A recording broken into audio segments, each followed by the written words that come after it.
Salut à tous, j'espère que vous allez bien. On se retrouve aujourd'hui pour une nouvelle vidéo dans laquelle je vais vous parler de l'affaire Flactif. C'est une affaire française qui s'est passée au début des années 2000 et elle est vraiment très intense. Peut-être que vous la connaissez déjà, c'est une affaire qui est quand même assez connue, mais voilà, je vais vous la présenter, peut-être vous la faire découvrir ou en tout cas essayer de vous donner un maximum de détails pour que vous la connaissiez dans son ensemble. Avant de commencer la vidéo, je vais faire une petite parenthèse puisque j'ai une annonce à vous faire. Ceux qui me suivent sur les réseaux sociaux sont déjà au courant, mais comme une grande partie d'entre vous me suit principalement sur YouTube, peut-être que vous n'avez pas encore vu cette information. Dans quelques semaines maintenant, le 19 mai précisément, va sortir en librairie mon cahier d'enquête, que voici. Il est déjà disponible à la précommande, il sera disponible à partir du 19 mai un petit peu partout dans toutes les librairies classiques, que ce soit les grands noms, Fnac, Cultura, Amazon, etc. et chez les petits libraires de votre quartier si vous préférez aller les voir. Je suis tellement fière de ce projet, ça fait des mois que je travaille dessus et que j'avais très hâte de vous en parler.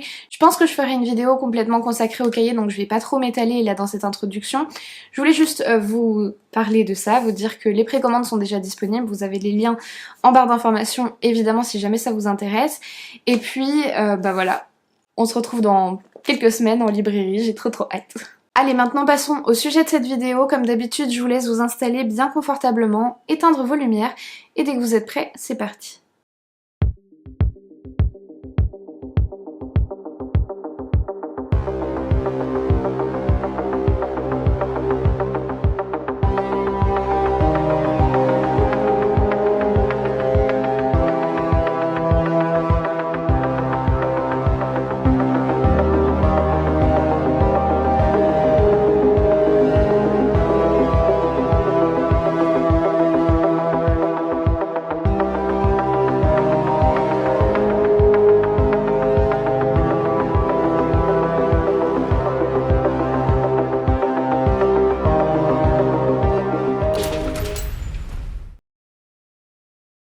Le samedi 12 avril 2003 au matin, un jeune adolescent de 14 ans prénommé Mario, dont les parents sont divorcés, prend un taxi depuis l'aéroport de Lyon pour rejoindre le domicile de sa mère, Graziella Ortolano, au Grand Bornand, en Haute-Savoie. Graziella, qui est alors âgée de 36 ans, vit avec son mari Xavier Flactif, de 41 ans, le beau-père de Mario, et leurs 3 enfants, Sarah, 10 ans, Laetitia, 9 ans, et Grégory, 6 ans. Mais quand Mario arrive au chalet de sa famille, il a une mauvaise surprise. Personne n'est là pour l'accueillir. Pourtant, il était prévu qu'il vienne passer quelques jours de vacances auprès d'eux. Mario rejoint alors assez vite des amis de la famille et des voisins et ensemble, ils vont refaire le tour du chalet et trouver une porte-fenêtre qui est habituellement fermée ouverte. Ils entrent donc et à l'intérieur, au premier abord, il n'y a rien à signaler si ce n'est que la maison semble très bien rangée.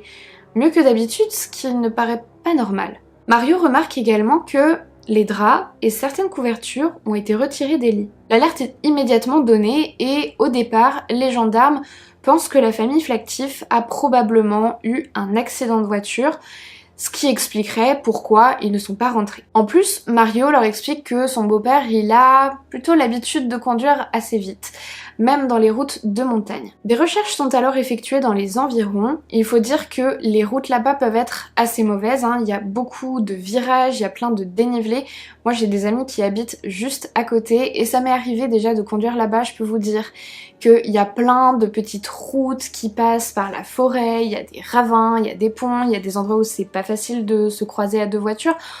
Bref, c'est totalement possible, effectivement, c'est sûr qu'une voiture pourrait être accidentée dans cette zone sans qu'on la voie directement. Malheureusement, ces recherches ne donneront rien. Le lundi 14 avril, on n'a toujours aucune nouvelle des Flactif et les enfants sont absents de l'école. Alors, les gendarmes procèdent à la première perquisition du chalet dans l'espoir de découvrir des indices pour expliquer cette disparition. À l'intérieur, il n'y a aucun signe de désordre ou de lutte, comme je vous l'ai dit, et la vie semble s'être arrêtée. Mais ce qui frappe les enquêteurs, c'est que on voit bien qu'il n'y a pas non plus eu comme un départ préparé ou anticipé. Les courses ont été faites, donc le frigo est vraiment plein, il y a une marmite qui est posée sur la gazinière, prête à être lancée pour un repas, les ordinateurs portables sont là, il n'y a pas d'affaires qui manquent dans les placards, comme si des gens avaient préparé des valises par exemple, enfin, c'est genre plein de petits indices, petits je dis bien entre guillemets, qui donnent cette impression que la famille n'avait pas prévu de partir. Par contre, leur voiture, elle, n'est plus là. Des hélicoptères sont mobilisés pour survoler la zone à la recherche du 4x4 Toyota rouge de la famille. Des plongeurs fouillent le lac d'Annecy, mais on ne retrouve aucune piste de la famille disparue. Quelques jours plus tard, le procureur d'Annecy va demander une deuxième perquisition, et là, surprise, les ordinateurs portables que les gendarmes avaient vus lors de la première perquisition ont disparu, de même que des dossiers. Quelqu'un est donc passé récupérer ces objets. Pourquoi?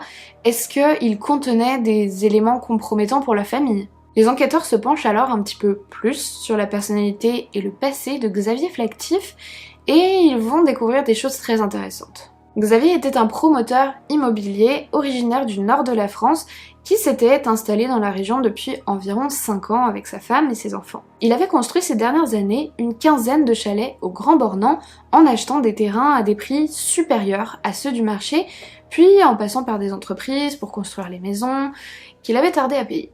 Il vendait ensuite ses chalets à des propriétaires pour investissement locatif.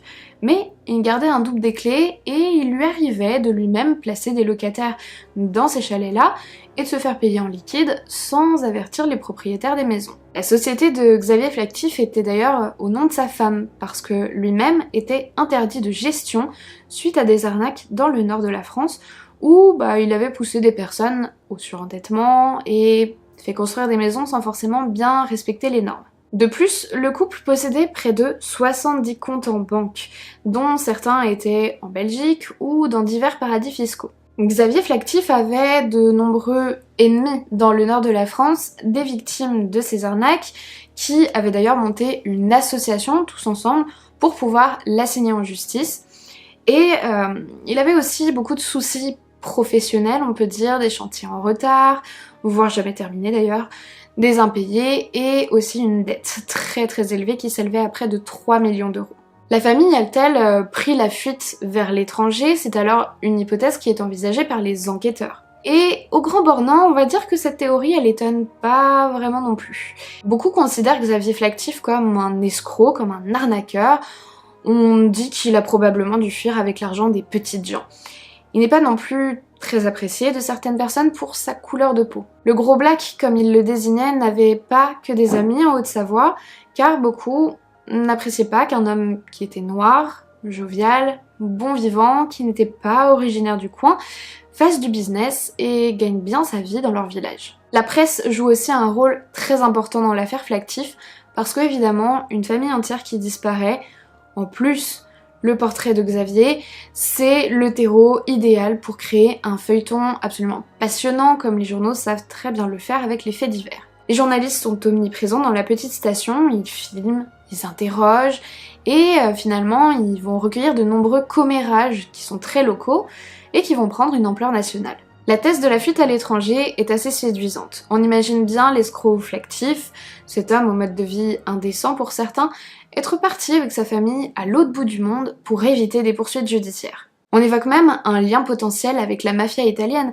Bah oui, les origines de Graziella Ortolano en font un parfait prétexte. Malheureusement, la presse a contribué à donner dès le départ un portrait qui n'était que très partiel de Xavier Flactif. Il a été, alors que lui et sa famille étaient portés disparus et qu'on ne savait pas ce qui leur était arrivé, je le rappelle à ce moment-là, désigné comme présumé coupable dès le départ. On lui a d'office collé une étiquette qui s'est étendue à toute sa famille parce que les gens étaient jaloux et parce que certains étaient racistes. Pour autant, les gendarmes n'écartent pas non plus la piste criminelle. Comme vous l'avez bien compris, je pense, Xavier Flactif ne s'était pas fait que des amis, il avait des ennemis dans la région, et les enquêteurs vont s'en rendre compte, notamment lorsqu'ils interrogent le voisinage de la famille à la station.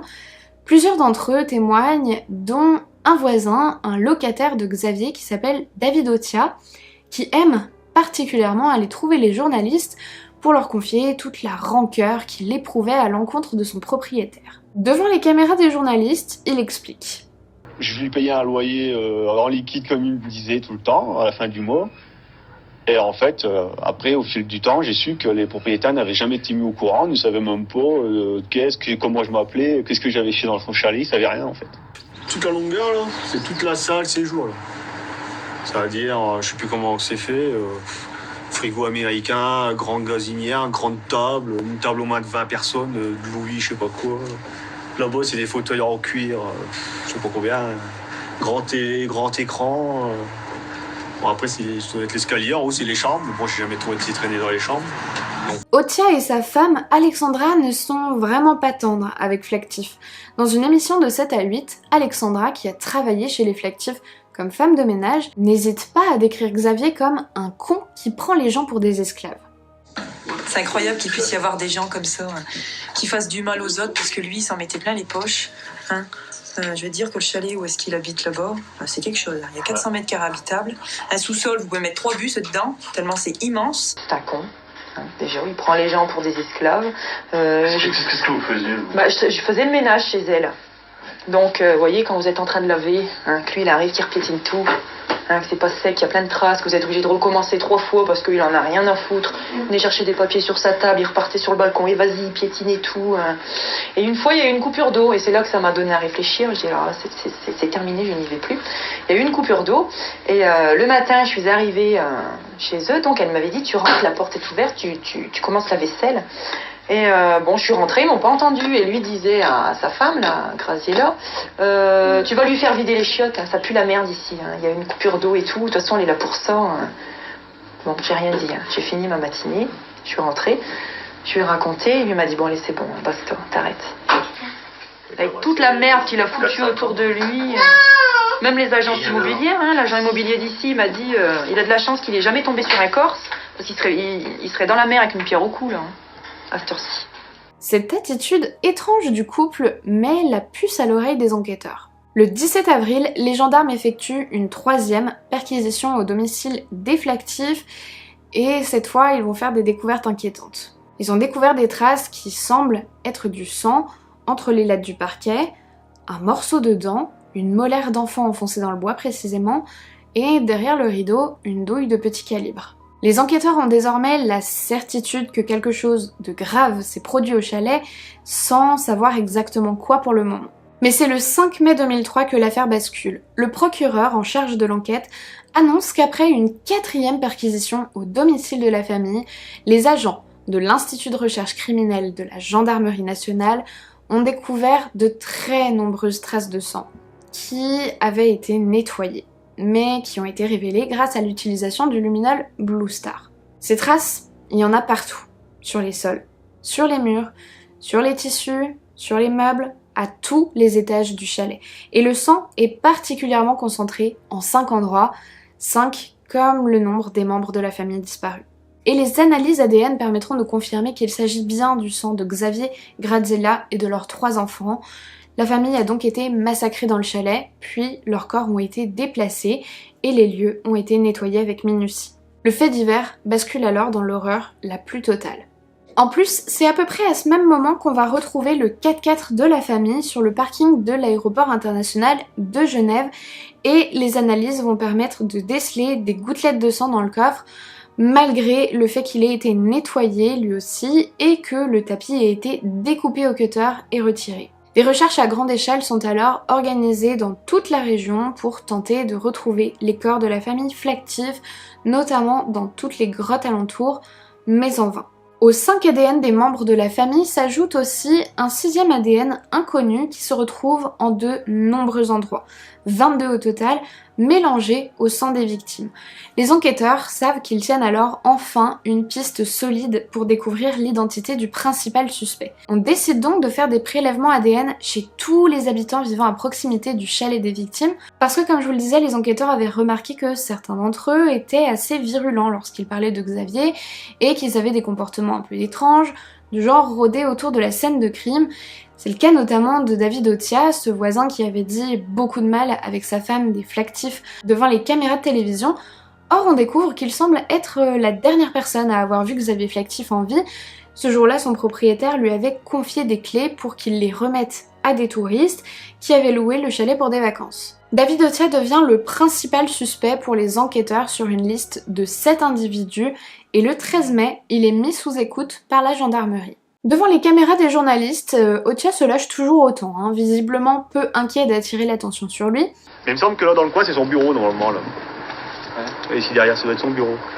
Avant, il l'avait mis en bas, mais après, il l'a monté, je sais pas pourquoi. Peut-être qu'il a eu trop peur en bas. Pourquoi il a eu trop peur? Je sais pas, avec tous les ennemis qu'il avait, il a peut-être peur de rester en bas tout seul. Parce que ma femme elle m'avait dit, quand elle était au début qu'elle travaillait, il disait que son bureau était en bas. Et pour vous, qu'est-ce qui s'est passé? Bon, moi, c'est soit que c'est lui qui est parti, ou alors c'est vraiment des gens qui l'ont... Et puis que... Je sais pas ce qui s'est passé, quoi. C'est possible aussi quelqu'un qui a fait le carnage aussi là-dedans, on sait pas. Début juillet 2003, l'enquête fait une grande avancée. Le fameux 6e ADN a été identifié et bingo, il s'agit bien de celui de David Otia.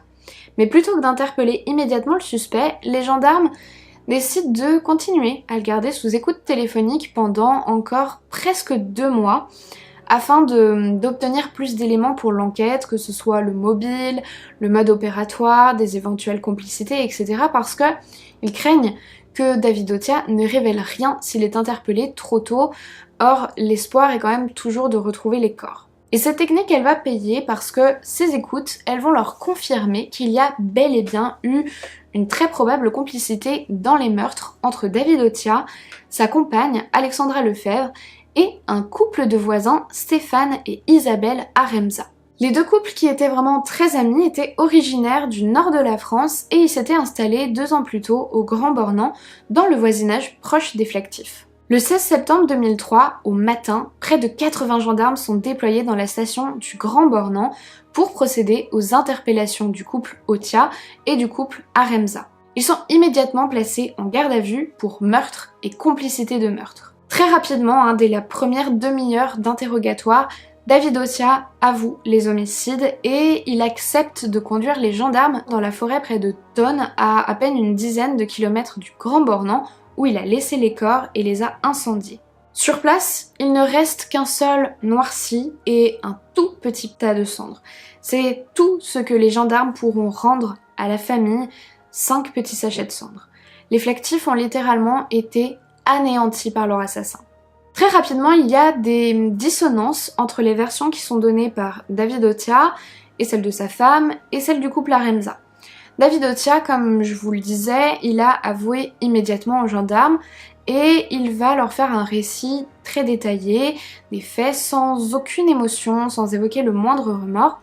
Il raconte en fait que le vendredi 11 avril, il serait allé chez les Flactifs pour parler à son propriétaire Xavier afin de discuter d'un différend immobilier qu'ils avaient, mais que la conversation aurait dégénéré et c'est à ce moment-là qu'il aurait sorti un pistolet, visé la tête de Xavier Flactif en pensant que le coup ne partirait pas.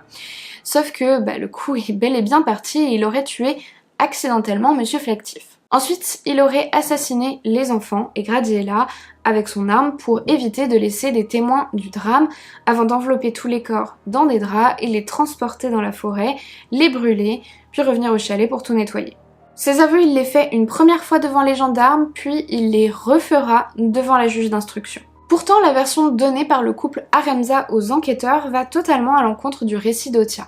Selon eux, David avait prémédité le crime depuis plusieurs mois après avoir vu un reportage en début d'année sur l'affaire Stranieri, un tueur en série qui assassinait des gens par cupidité pour pouvoir s'approprier leurs biens.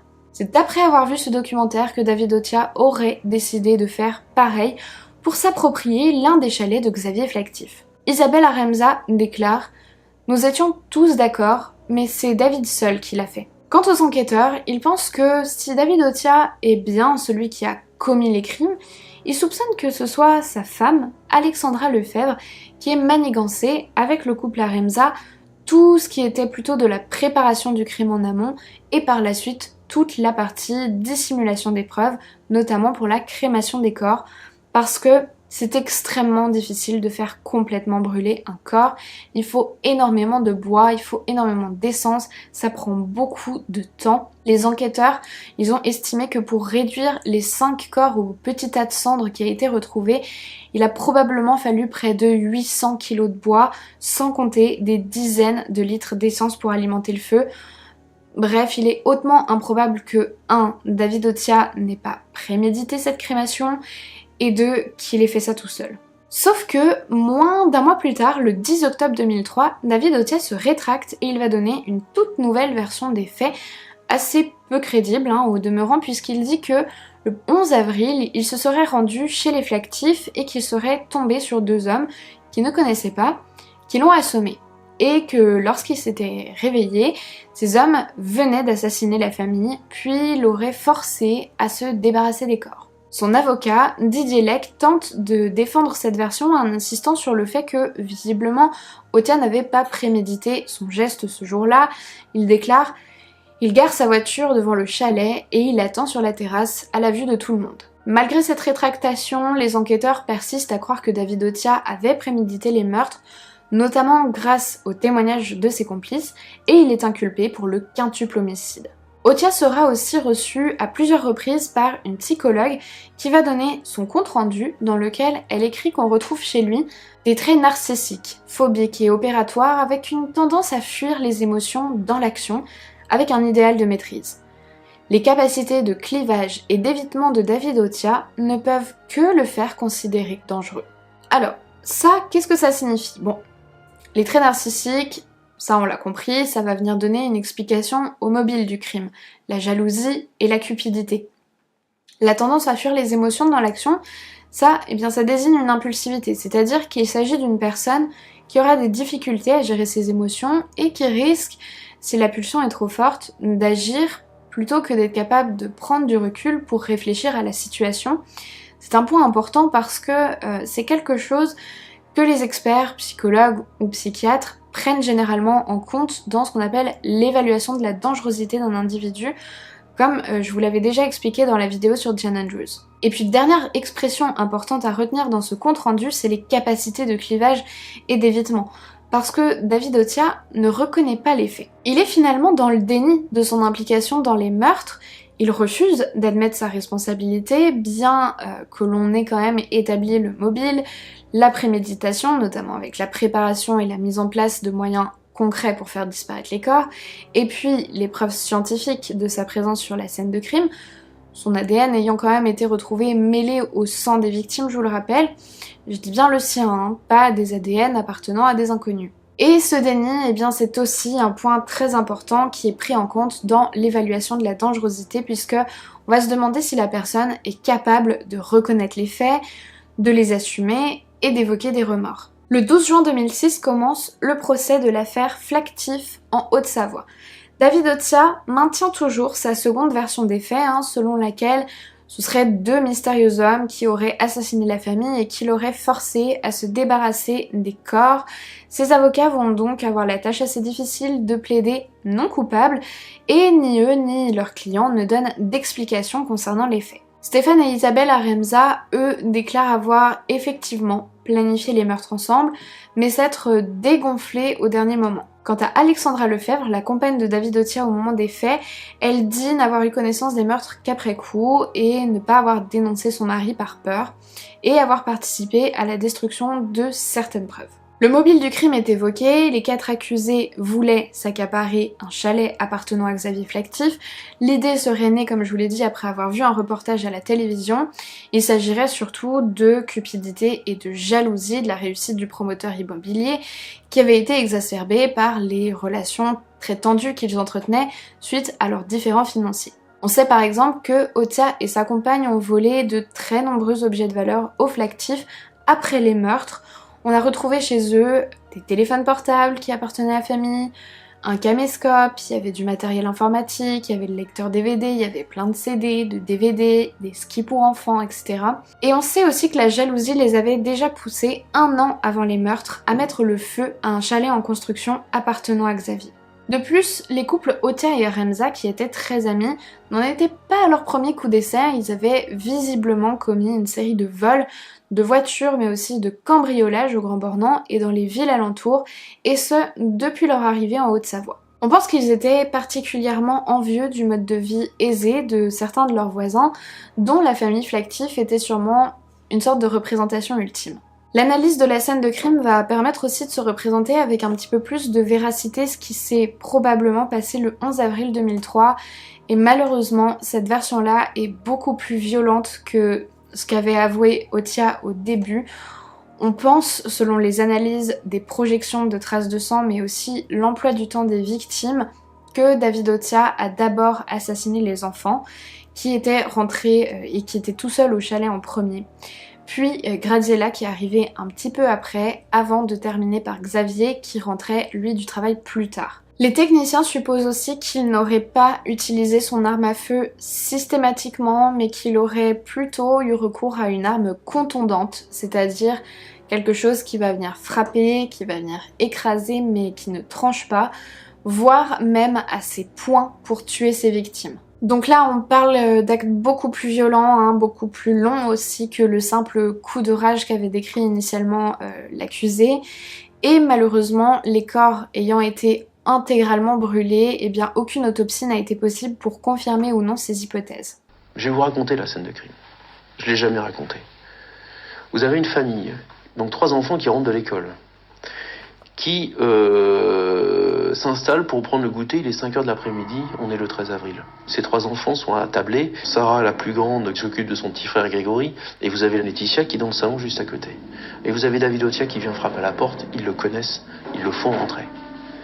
Et vous avez à un moment donné, je ne sais pas pour quelle raison, vous avez David Otia qui il a dû prendre un morceau de bois, quelque chose comme ça, qui se trouvait dans la cheminée ou qui devait servir à alimenter le feu, et il a commencé par frapper les enfants. Et je dis bien frapper les enfants à mort. Il doit commencer par Grégory. Il court après Sarah, puisqu'on a des impacts dans tout le chalet, démontrant que la pauvre petite, elle court. Et vous avez Laetitia qui est juste à côté. Vu l'ampleur, vu l'horreur de ce qui se passe, elle s'enfuit. Drame pour elle, elle s'enfuit dans sa chambre. Et donc vous avez des cris, je suis convaincu, d'enfants qui sont battus à mort par cet ogre, et par ce monstre, battu au point que tout le monde se tait. Et n'oubliez pas que vous avez Laetitia. Laetitia entend le bruit de la mort. Parce qu'après une telle horreur, après de tels cris, ça a dû résonner dans tout le chalet.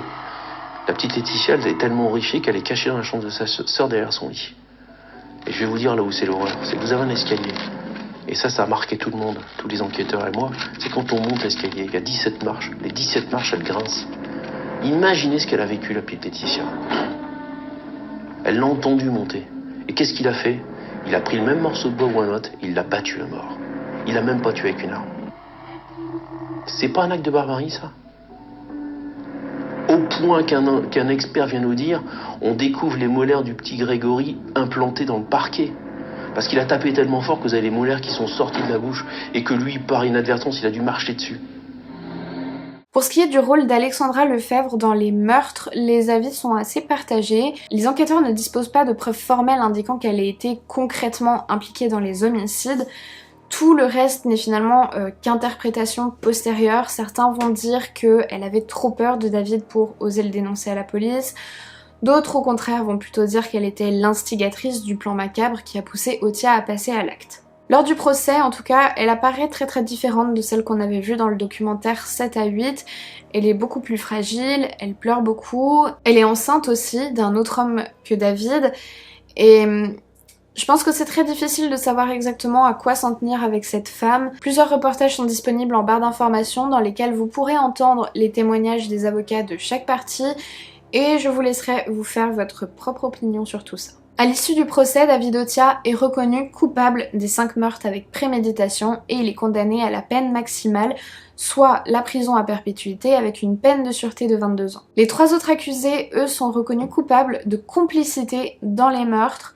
Stéphane Aremza est condamné à 15 années de réclusion pour avoir passé des mois à siphonner et à voler de l'essence en prévision du bûcher pour faire disparaître les corps.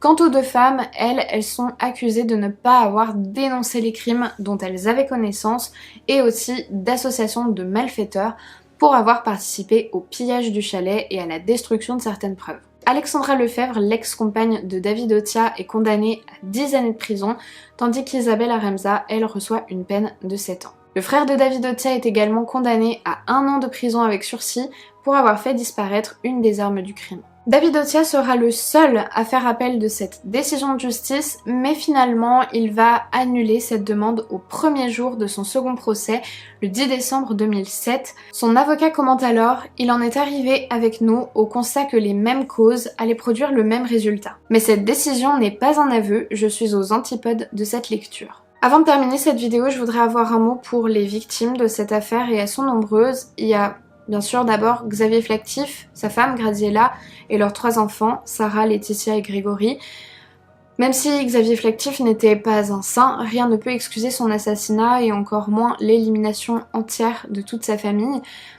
Et puis je pense qu'il est important de ne pas oublier non plus tous les proches des Flactif, à commencer par Mario, mais aussi tous les membres de la famille et leurs amis qui ont énormément souffert alors que la famille était encore portée disparue de tous les articles extrêmement violents, désobligeants et diffamatoires qui sont parus. Mario a témoigné plusieurs années après l'affaire et sa souffrance mais aussi sa pudeur m'ont beaucoup touchée. C'est vraiment terrible parce que en tant qu'unique survivant de ce massacre, il en est venu à éprouver une forme de culpabilité parce que, comme je vous l'ai dit au tout début de la vidéo, Mario était arrivé le mardi matin mais initialement il aurait dû arriver le vendredi soir. C'est-à-dire que probablement il se serait retrouvé au mauvais endroit au mauvais moment. C'est quelque chose dont il a conscience et malgré tout il a déclaré en interview qu'il culpabilisait de ne pas avoir été auprès de sa mère et de ses petits frères et sœurs dans leurs derniers instants. C'est quelque chose d'assez connu qui s'appelle la culpabilité du survivant, mais c'est absolument terrible et j'espère vraiment de tout cœur qu'aujourd'hui il a réussi à enlever ce poids de ses épaules. En cette fin de vidéo, toutes mes pensées sont auprès de lui et des proches de la famille Flactif. Voilà, cette vidéo est maintenant terminée. Avant de finir, je voulais juste vous mentionner le fait qu'il existe un film qui a été très inspiré de cette affaire qui s'appelle Possession par Éric Guirado.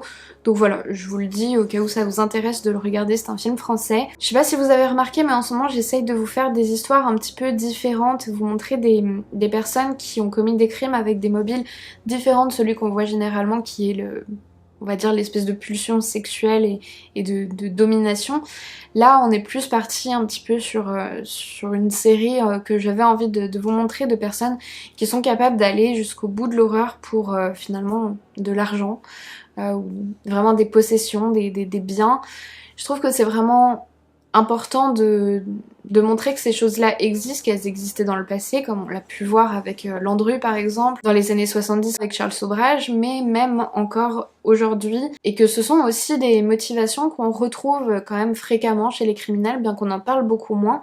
Je trouve que c'est tout aussi effrayant, si ce n'est plus en fait, parce que je trouve que ça a un côté presque plus banal, plus commun. Enfin voilà, imaginez se faire assassiner par son voisin parce qu'il est jaloux, ça paraît un peu impensable mais ce genre de choses arrive et c'est une affaire d'autant plus marquante que du coup on a des vidéos, on a des extraits audio des témoignages en fait de David Othia et de sa compagne qui paradaient devant les journalistes, qui venaient vraiment faire les malins on va dire, qui savaient très bien ce qui s'était passé et que tout le monde cherchait la famille à ce moment-là et se demandait ce qui s'était passé et eux venaient voilà genre faire les malins et essayer de cracher clairement en fait sur la mémoire de ces personnes, de ces victimes.